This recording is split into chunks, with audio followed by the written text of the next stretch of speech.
St. Augustine City Commission planning to vote on a proposal that would nearly triple the amount of an illegal parking ticket downtown. The current fine is $35. City commissioners will vote tonight whether it should be $100. This stems from a push to alleviate parking in illegal spots during big events downtown, especially during the Nights of Lights. This move is aimed at pushing visitors to use parking lots and garages during the Nights of Light so they won't drive around downtown, causing more traffic congestion. Drivers in St. Johns County may soon see some traffic relief, on State Road 16. This is all happening between International Golf Parkway and St. Johns Parkway. County leaders breaking ground on a $25 million project to widen the road. Our Billiana Garland is joining us now live at the intersection where drivers say traffic is a daily headache out there. Anthony, cars are backed up on State Road 16. Now, this congestion is the very reason why county leaders wanted to widen the roads from 2 lanes to 4. To these drivers, traffic headaches are nothing new in St. Johns County. Only about 15 minutes. Some drivers say this fix is years overdue. It should have been done many years ago. County officials plan to use $25 million to widen State Road 16 from 2 lanes to 4 between International Golf Parkway and St. Johns Parkway. Improve the efficiency of the intersection and just really make everybody's quality of life a little bit better in St. Johns County for this area. But drivers tell me the congestion is only getting worse. Overall, I think it's a good idea. There's a lot of stuff going in the area with the Walmart and the Home Depot, so traffic's been getting really backed up lately, but also it's going to slow down my commute to work. Others worry, even with the work, growth will outpace the fixes. I feel like the faster it gets done, the more people are going to end up moving in anyway. It's just going to kind of counterbalance itself. Crews plan to add new drainage and new signals. Caldwell says this price tag is high, but worth it. It's a complicated project, so the cost is high, but we think the benefits are going to be there. I guess if it helps, awesome, and if not, I might have to take a different route. Now, county leaders say to expect this project to be done in about 18 months. But until then, they say for drivers to expect some delays. In St. Johns County, Billiana Garland, First Coast News, on your side. Oh, indeed, that area needs some attention. All right, thank you, Billiana. Well, today, emergency railroad crossing work aimed to correct immediate safety concerns could impact traffic in Waycross. So here's the area we're talking about. The crossing at Albany and Garlington Avenues. The work started this morning and it could extend through Tuesday. The city of Waycross says CSX has to remove and fully reconstruct the railroad crossing. You're urged to leave a little earlier if you're driving around there and follow all detours. We're learning one of the fisheries that is recalling shrimp due to possible radioactive contamination is located right here in Jacksonville. According to the FDA, Beaver Street Fisheries initiated the recall. The impacted product is labeled Great Value Frozen Raw Shrimp, easy peeled and deveined. We have more information on your screen right now. You can take a photo of those UPC codes. The shrimp sold in Walmarts in several states, including both Florida and Georgia. The FDA alert says no product that has tested positive or alerted for a radioactive isotope has entered the U.S.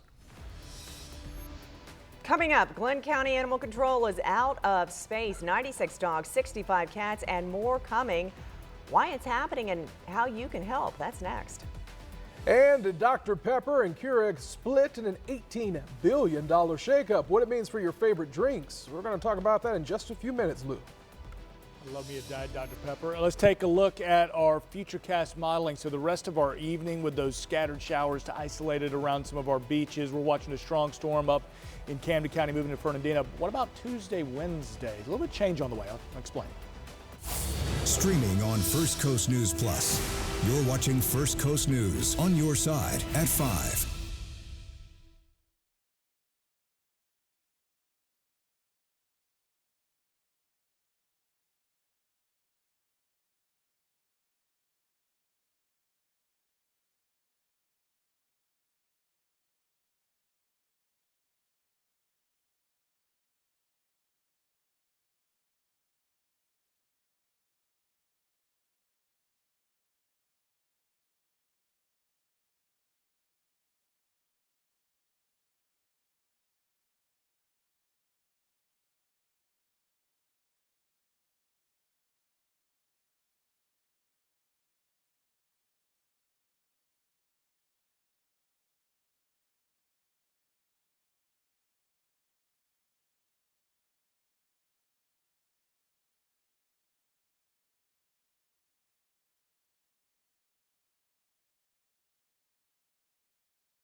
Glenn County Animal Control says it needs your help because it's bursting at the seams right now. Right. Officers say they are seeing more animals than ever. And they tell First Coast News they're running out of space and they need the community to step in.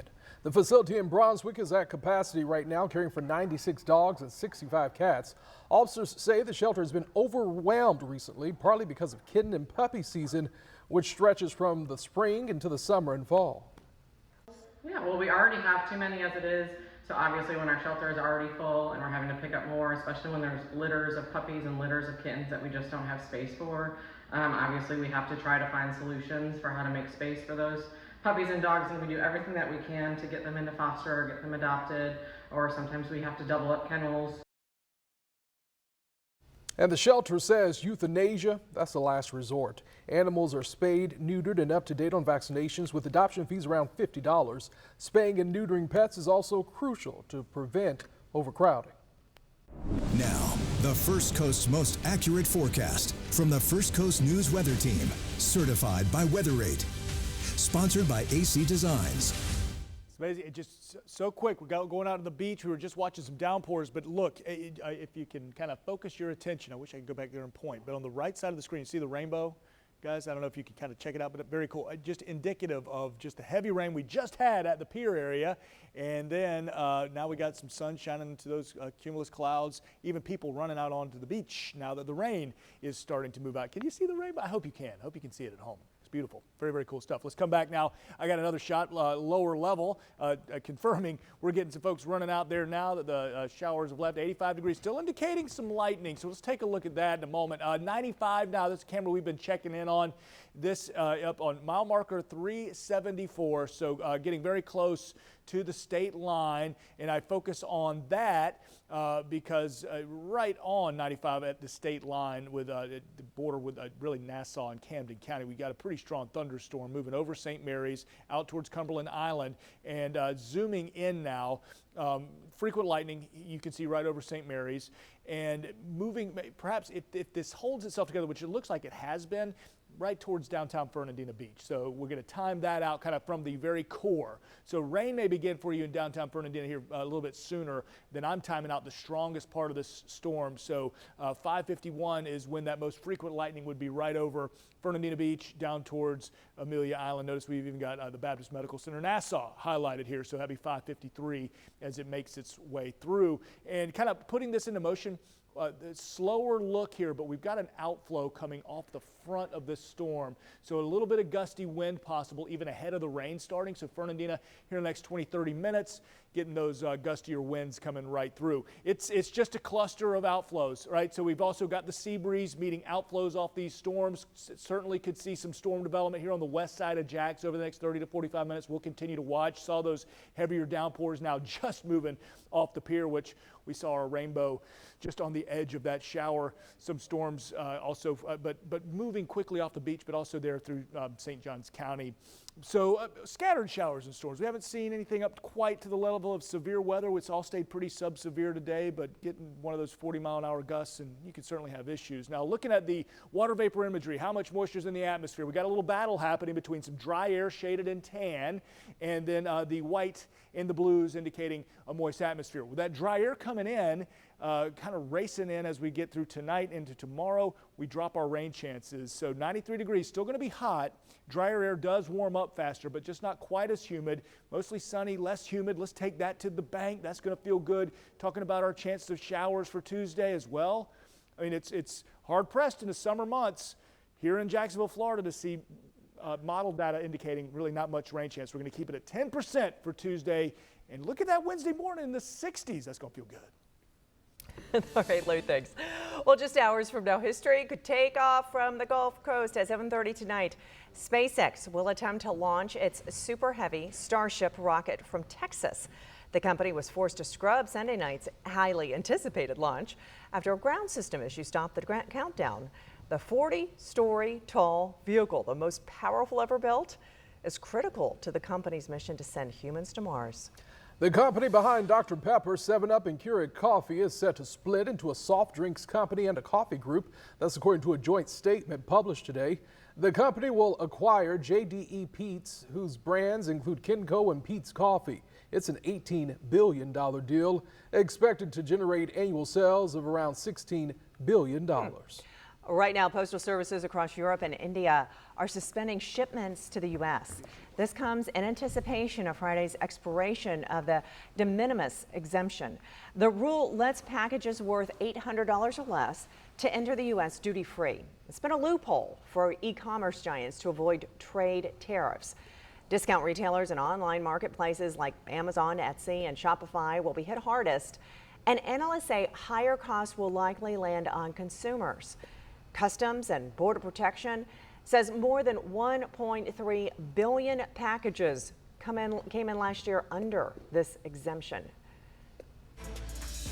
Trayvon Walker could be locked in for his best season yet and perfect timing in a contract year. Plus, the Jags and Eagles play Let's Make a Deal, sending Fred Johnson to the city of brotherly love. Find out what the Big Cats got in return. Folks, we're pumping up the volume. Next in sports.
Now, from the Farah and Farah Sports Desk, this is First Coast News Sports. Hello, everybody. Jaguars edge rusher Trayvon Walker could be locked in for his best season yet and perfect timing in a contract year. His head coach has raved all offseason about his leadership focus and relentless work ethic. Pro, pro's pro. He's done things the right way since the day he's walked in here. He's got a great demeanor in terms of just being around the building, being in the meeting setting, but also out here on the grass. Trayvon Walker is coming off back-to-back double-digit sack campaigns and already